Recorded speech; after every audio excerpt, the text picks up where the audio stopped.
사회적인 명성 있는 한 부부가 미술관을 갔습니다. 남자가 여자 나체 그림 앞에서 넋을 잃고 서 있는 겁니다. 예쁜 미인이 중요한 부분 세 곳만 나뭇잎으로 살짝 덮어놓은 그런 그림이었습니다. 아내가 민망했던지 남편의 옷자락을 끌고 나가면서 말합니다. 여보, 올겨울에 한 번 더 옵시다. 그때 나뭇잎도 낙엽이 되어 떨어져 있을 거예요. 예술이 아니었다면 참 민망한 일이지요. 오늘 본문 창세기 2장 마지막 절 25절 에덴 동산 아담과 하와 두 사람이 나뭇잎도 없이 벌거벗었으나 부끄러워하지 아니하니라는 말씀으로 막을 내립니다. 오늘 설교 제목이 벗었으나 부끄럽지 않았다 하는 말씀입니다. 벗었으나 부끄럽지 않았다입니다. 5월은 가정의 달입니다. 5월 5일은 어린이날, 8일은 어버이날, 그리고 21일은 부부의 날이랍니다. 5월 7일 주일 우리 교회에서는 유아 세례, 아동 세례 예식이 있는가 하면은 마지막 주일에는 입교 예식이 있습니다. 과연 가정의 달이지요? 최초의 사람 인류의 조상 그 이름은 아담입니다. 어느 유치부에서 선생님이 우리 조상 이름은 아담입니다. 그 아내 이름이 뭘까요? 그랬더니 한 학생이 자신 있게 손을 들고 큰 소리로 대답했습니다. 마담이에요. 아담과 마담 하와가 처음 만나서 프로포즈를 하고 결혼식을 하는 장면입니다. 주례자는 하나님이지요. 그래서 기독교 전통의 결혼 예식은 교회에서 하나님을 대신하는 목사의 주례로 결혼하도록 되어져 있습니다. 요즘은 우리의 다음 세대 우리 자녀들이 목사의 주례 없이 또 교회 밖에서 자기들끼리 예식하는 걸 멋진 결혼이라고 생각하는 풍조가 있습니다. 그래서 부모들이 여간 속상한 가정이 많이 있는 게 아닙니다. 우리 신앙 가정에서 결혼을 어떻게 해야 되는지를 알고 있기 때문이지요. 이 땅에 천국의 그림자 둘이 있습니다. 하나는 가정이고 다른 하나는 교회입니다. 가정이 중요한가 교회가 중요한가라는 질문은 어리석은 질문입니다. 건강한 가정들이 모여서 건강한 교회를 이루고 행복한 가정들이 모여서 행복한 교회를 이루는 것이지요. 천국 공동체 안에서 서로 관계를 본문은 돕는 배필이란 말로 설명을 합니다. 기대하는 배필이 아닙니다. 돕는 배필입니다. 이용하는 배필이 아니라 돕는 배필입니다. 돕는 배필로 번역된 히브리어는 에제르입니다. 오늘 본문을 읽어보면 마치 여자는 남자를 돕는 사람인 양 설명이 되어져 있습니다. 근데 에제라고 하는 말은 이미 남성 명사입니다. 남편이 아내를 먼저 돕고 있었던 것이죠.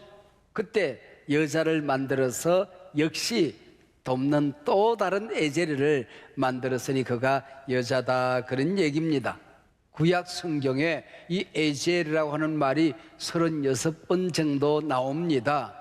오늘 본문 한 번을 제외하고 나면은 35번은 예외 없이 연약한 인간을 돕는 전지전능한 하나님의 손길을 표현할 때에 에제르, 돕는다라는 단어를 쓰고 있습니다. 인생 살다 보면은 우리 인생을 가로막는 걸림돌이 있지요. 그때 그 장애물을 씹어주는 하나님의 능력, 막다른 골목에서 쩔쩔매고 있을 때에 길을 만들어주시는 하나님의 사랑의 손길, 우리가 연약하여 넘어져 있을 때에 전능한 손이 와서 그 손을 잡고 벌떡 이렇게 세워 인생을 동행해 주실 때에 에제르, 돕는다라는 단어를 쓰고 있습니다. 오늘 부부관계 속에서 에제르라고 하는 말을 썼다고 하는 것은 남편은 하나님과 같은 존재라는 것입니다. 아내는 하늘의 존재라고 하는 것입니다. 하나님이 보내준 천사라고 하는 의미를 가지고 있는 거지요. 그래서 오늘 본문 시작하는 18절 내가 그를 위하여 돕는 배필을 지으리라. 여기 그를 위하여라는 이 말은 여러 가지 뜻이 있습니다. 그 반대편에서 또 다른 그런 의미를 가지고 있는 겁니다. 서로를 위하여 다르게 만든 존재, 그게 바로 그를 위하여입니다. 남자와 여자는 서로 보완 관계에서 다르게 만들어진 존재라고 하는 것이죠. 우리나라 말에는 다르다는 말을 틀렸다 그렇게 이름합니다. 이 다른 것은 다른 것일 뿐 틀린 것은 아니지요. 우리가 서로 다르다고 인정하면 웃음이 나옵니다. 그리고 너는 틀렸어 그러면 갈등이 생기는 것이죠. 뭐가 그렇게 다를까요? 남자와 여자는 재료 자체가 다릅니다. 남자는 흙으로 빚어 만들고 그 코에 생기를 불어넣으니 생명이 된지라 그랬습니다. 살아있는 영적인 존재가 된 것입니다. 남자의 재료는 흙입니다. 그래서 언제나 관심이 흙에 있습니다. 세상살이에 있다고 하는 거죠. 글피다면 정치 얘기, 세상 돌아가는 얘기를 곧잘 합니다. 여자를 만든 재료는 갈비뼈 사람입니다. 사람을 재료로 해서 사람을 만들었으니 관심사가 언제나 사람입니다. 고급이지요. 인류 최초의 뼈로 만드는 그릇 본차이나가 여자랍니다. 그만큼 여성들이 남성보다도 고급진 생각을 하게끔 되어 있다는 것이죠. 그리고 여기 갈비뼈라고 하는 얘기는 성경에서 옆구리 혹은 우리 몸의 또 다른 부분 이런 뜻으로 번역이 되어져 있습니다. 남성들이요 여자를 발가락뼈로 만들지 않았으니 아랫사람으로 생각하지 마십시오. 여성들이요 여러분들을 머리뼈로 만들지 않았으니 남자를 통제하거나 조종하려고 생각해서는 안 된다는 것입니다. 눈알로 만들지 않았으니 항상 탐욕스럽게 살아서는 아니 되는 것입니다. 여러분 혀로 만들지 않았으니 조선 잔소리꾼으로 살려고도 하지 마십시오. 우리 갈비뼈는 우리 몸에 가장 소중한 장기들을 보호하고 있는 뼈 아닙니까? 이 갈비뼈를 다치면은 장기들을 다치게끔 되어져 있습니다. 우리 여성들을 다치면은 가정 안에 소중한 것들이 깨진다 하는 것이지요. 여자를 만들기 위해서 아담을 깊이 잠들겠다 그랬으면 죽은 겁니다. 여러분 가정이 만들어지기 위해서는 남성의 옆구리가 터져서 피가 흐른 다음에야 가정이 만들어졌습니다. 교회가 만들어지기 위해서는 우리 예수님의 옆구리가 터져 피가 흐른 다음에야 교회가 만들어진 것입니다. 그래서 피 위에 세워진 공동체 희생과 헌신으로 다듬어져 가는 게 교회요 가정이라고 하는 것이죠. 남자와 여자는 뇌의 구조가 다르게 생겼습니다. 뇌량이 다르답니다.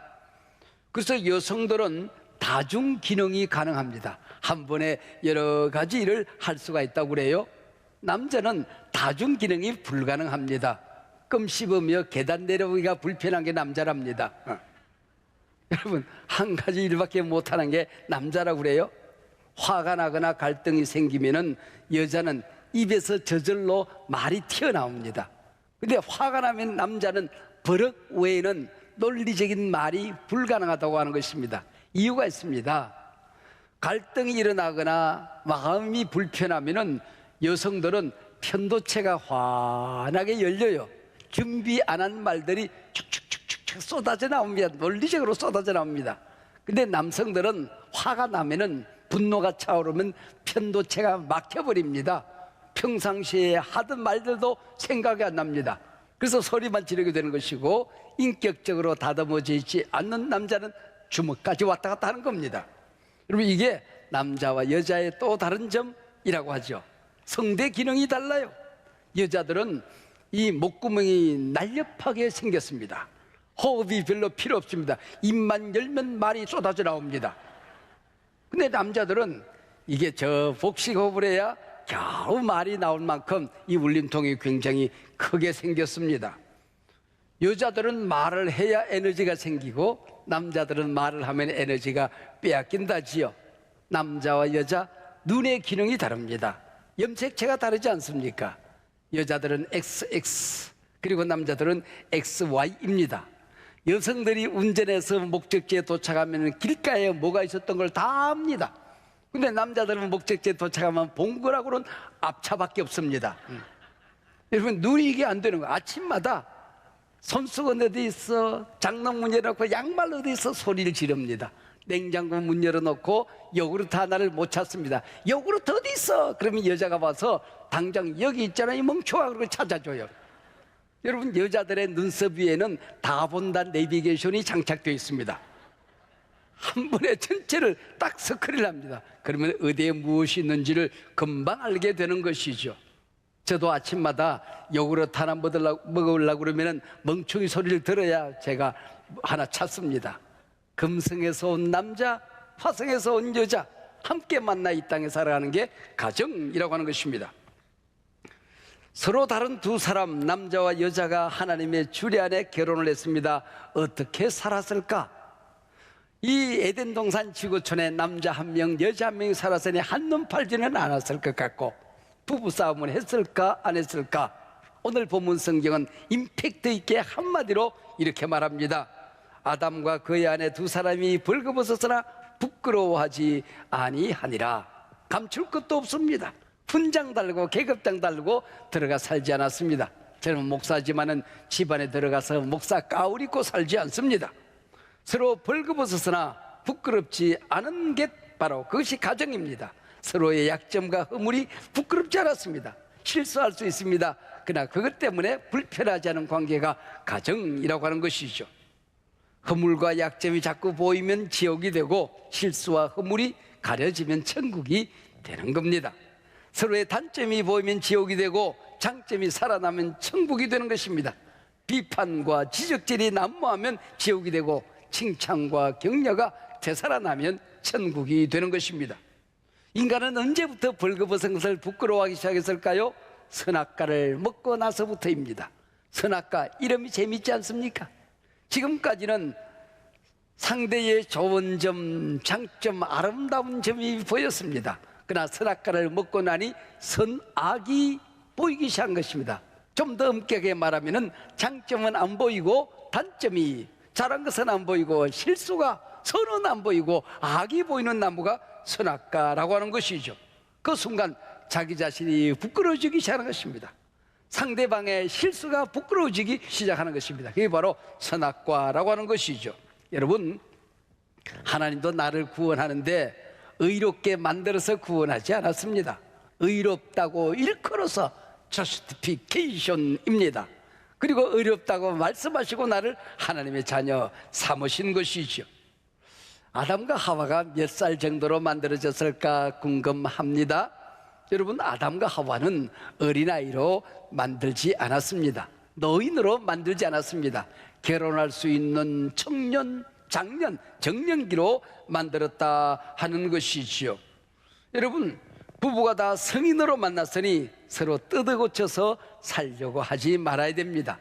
내 부모도 평생을 살면서 나를 고치지 못했습니다.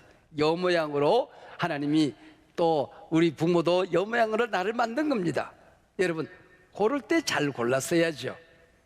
이미 결제하고 구매해 왔습니다. 값을 다 지불했습니다. 반품 안 됩니다.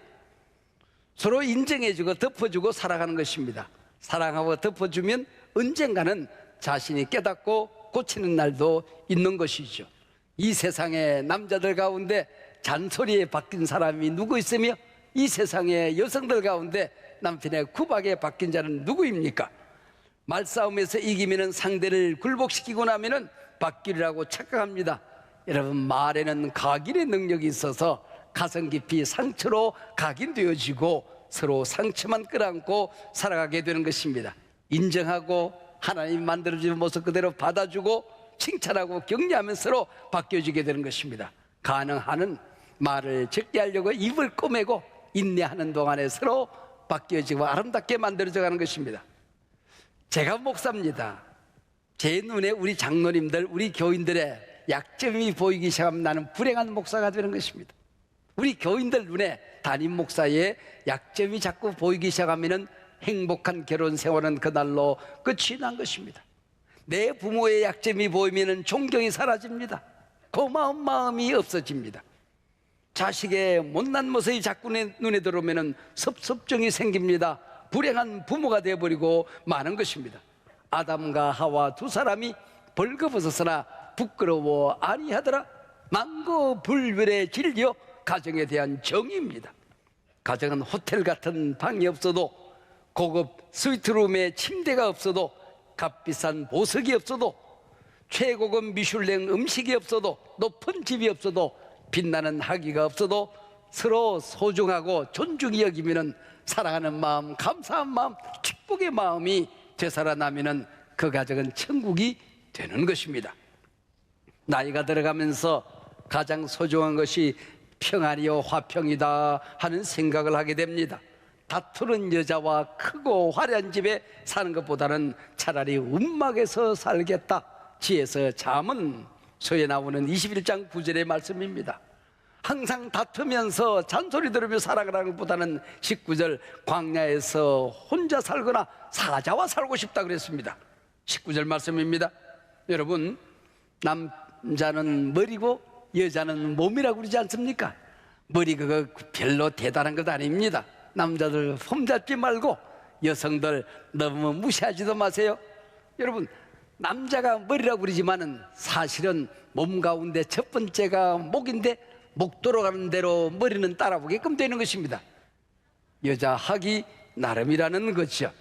눈썹이 없는 처녀가 연탄 배달집 총각과 결혼을 했습니다. 눈썹이 없으니까 이른 아침 일어나서 눈썹을 그리고 하루 일과를 시작했습니다. 한 번은 가파른 언덕 저 꼭대기 있는 집에 연탄을 배달합니다. 남편이 앞에서 끌고 아내가 뒤에서 밀었습니다. 언덕에 오르자마자 두 사람이 비지땀을 흘립니다. 목에 걸어뒀던 수건으로 남편이 아내의 얼굴에 흐른 땀을 닦아주는데 이마부터 닦고 목을 닦고 눈썹을 피해서 살살살살 닦더랍니다. 이미 알고 있었던 것이요. 알고도 속아주는 것, 말하지 않는 것, 거기서 아내는 감동을 받는 것 아니겠습니까? 벌거벗어서나 부끄러워하지 않았던 아담과 하와 앞불사 선악과를 먹고 난 다음에 서로 허물이 보입니다. 부끄러움이 보이기 시작한 것입니다. 그래서 무화과 나뭇 잎사귀를 따서 부끄러운 부분을 치마를 만들고 옷을 만들었습니다. 바람이 살랑살랑 부는 사이에 나뭇잎이 마르기 시작합니다. 햇빛에 가는 순간 나뭇잎이 또르르 말려 올라갑니다. 그러더니 어느 날 바람에 쭉쭉 찢어 땅에 떨어지는 것입니다. 여러분, 인간의 역사는 그때부터 나뭇잎을 만드는 역사가 되어버리고 만 것입니다. 어떤 사람은 지식의 나뭇잎으로 자기를 가릴 수 있다고 생각합니다. 어떤 사람은 명예에, 어떤 사람은 권력에, 어떤 사람은 돈을 가지면은 자신의 부끄러움을 가질 수 있다고 생각합니다. 많은 여성들이 자기를 조금만 더 아름답게 가꾸면은 자신의 부끄러움을 가릴 수 있다고 생각합니다. 그래서 발달된 문화가 화장품 문화입니다. 여러분, 그래서 여성들은 화장품으로 부끄러움을 어떻게 하든지 가려보려고 합니다. 지구촌에서 평당 관리비가 가장 많이 드는 곳이 여자의 얼굴이라고 하지 않습니까? 심지어 교회에 있던 직분, 그리고 선행, 봉사, 사회사업 모든 게 나뭇잎으로 생각하고 자기의 부끄러움을 가릴 수 있다고 생각합니다. 우리 예수님께서는 가죽옷을 지어서 남자와 여자의 부끄러움을 가려주셨어요. 예수님만이 내 허물을 사할 수 있다. 우리 모든 인간은 연약한 존재로 지음을 받았다. 인간이란 자체가 약자라는 의미를 가지고 있는 것입니다. 그것을 인정하고 수용하는 순간 자유가 오기 시작하는 것입니다. 자기 자신의 약점 때문에 부끄럽지 않습니다. 상대의 허물과 약점, 실수 때문에 부끄럽지 않은 여유 있는 가정이 되고 마는 것입니다. 심지어는 자녀들도 마찬가지입니다. 우리 가정에 자라는 어린 자녀들에 대한 우리 용납이 잘 되지 않습니다. 우리 집에 자녀들이 예쁠 때는 1살, 2살, 3살, 4살 때까지는 예쁠 수 있습니다. 7살 넘어서면 그때부터 엄마한테 바락바락 덤비기 시작합니다. 여러분, 좀 있어 이제 중학생이 되고 나면은 이제 부모의 속을 다 썩입니다. 이제는 시집 장가 갈 때가 됐습니다. 남편 감으로 아내 감으로 데리고 옵니다. 꼭 자기 같은 걸 데리고 옵니다. 부모는 용납이 안 되죠. 속 썩이기 시작하면 부모가 하는 말이 있습니다. 꼭 너 같은 거 낳아서 속 썩어봐라. 저주하지 마세요. 저주하지 않아도 꼭 저 같은 거 낳습니다. 여러분, 인류의 역사는 송아지의 역사입니다. 송아지의 역사가 뭔지 아십니까? 송아지, 송아지, 얼룩송아지 엄마 소도 얼룩소 다 같이 엄마 닮았네. 이게 인간의 역사라고 하는 거예요. 다 닮으면서 우리가 살아가는 것입니다. 그래서 하나님의 자녀들에게는 너희는 세상의 소금이다, 너희는 빛이다 그랬습니다. 빛과 소금이라는 얘기는 윤리적인 얘기가 아닙니다. 너 때문에 어디 가든지 간에 어두움이 밝아져야 한다는 것입니다. 밝은 사람이 되어가는 것입니다. 네가 가정에 들어가면 가정이 밝아야 되고 행복한 것입니다. 교회에 들어가면 교회가 밝아야 되는 것입니다. 소금이 된다는 얘기는 맛있는 존재가 되라는 겁니다. 맛대가리 없는 존재로 살지 말라고 하는 것입니다. 여러분, 에베소서 5장 18절 성령으로 충만함을 받으라 그랬습니다. 하나님의 백성들이 이 땅에 살아가는 승리의 비결이 성령 충만한 삶 아닙니까? 그 다음에 이어지는 말씀이 뭔지 아세요? 금식하라 그러지 않았습니다. 금욕적인 생활을 하라 그렇게 말씀하지 않았습니다. 세상에 나가서 성령 충만했으면 선행을 해라 그러기 전에 가정 안에서 행복해라 그랬습니다. 부부간에 사랑해라, 부모 자식 간에 사랑해라, 가정 안에서 행복해라. 그게 성령 충만 다음에 이어지는 하나님의 말씀입니다. 우리가 부부가 살아가면서 어느 날 남편이 묻기도 하고 아내가 묻기도 합니다. 여보, 당신 다시 태어나면은 나랑 살래 그래요? 그러면은 가장 미련한 남자 여자는 그럽니다. 미쳤어 그래요. 또 조금 지혜로운 사람도 그럽니다. 당신같이 좋은 사람 이 세상에 있을까? 이 세상에서 당신같이 좋은 사람 만나서 내가 한번 살아봤으면 됐지, 다음에 다시 태어나면 다른 사람에게 당신 내가 양보하고 살아야지 그럽니다. 여러분, 그렇게 말해도 안 됩니다. 당신 다시 태어나면 나랑 살래 그러면 무조건 산다고 그러세요. 그래 노후가 편합니다. 여러분, 절대로 다시 태어나지 않습니다. 마음 놓고 대답하세요. 그리고 저 하나님 나라 가서도 시집 장가 가는 거 없습니다. 모든 사람이 가족이 되어서 우리가 주님하고 살아가는 것입니다. 여러분, 이게 가정이라고 하는 것 아닙니까? 가정에서 호칭이 뭡니까? 여보 그럽니다. 같을 여자, 보배 보자입니다. 보배와 같은 존재, 그게 여보입니다. 당신 그럽니다. 당연할 당자야 내 몸자입니다. 그래서 당연히 내 몸과 같은 존재, 이게 당신입니다. 여보 당신, 이게 바로 가정이라고 하는 것이죠. 부부싸움을 하는 한 가정이 있었습니다. 부부싸움 하면 누가 이겨요? 여자가 이기죠. 남자가 하는 일은 뭐예요? 버럭밖에 없습니다. 당장 나와 소리를 질렀습니다. 근데 부인이 못 나갈 줄 알고 그리고 나갔습니다. 나가자마자 다시 들어오더래요. 왜 들어왔어? 그랬더니 뭘 두고 갔어? 뭘 두고 간대? 내가 보석이 필요해. 보석이 우리 집에 어디 있는데 여기 있지롱. 그러고 남편 볼에다 뽀뽀를 했습니다. 그래서 잘 먹고 잘 살았다 그 얘기입니다. 여러분, 어떻게 우리가 가정을 천국으로 이루며 살아갈 수가 있겠습니까? 벌거벗어서라 부끄러워하지 아니하니라. 할렐루야. 하나님이 만들어진 모습 그대로 인정하고 수용하는 것입니다. 상대방의 약점이기 때문에 내가 그 사람 곁에 필요한 것입니다. 실수를 덮어주는 그 맛에 살아가는 것입니다. 오늘 말씀, 벌거벗었으나 부끄러워하지 아니하느라. 이것 때문에 서로가 불편했던 지난날이 오히려 이것이 자랑이 되고 내 역할을 발견하게 되고 축복하고 격려하고 오히려 행복의 씨앗이 되는 멋진 가정들이 되시기를 축복합니다.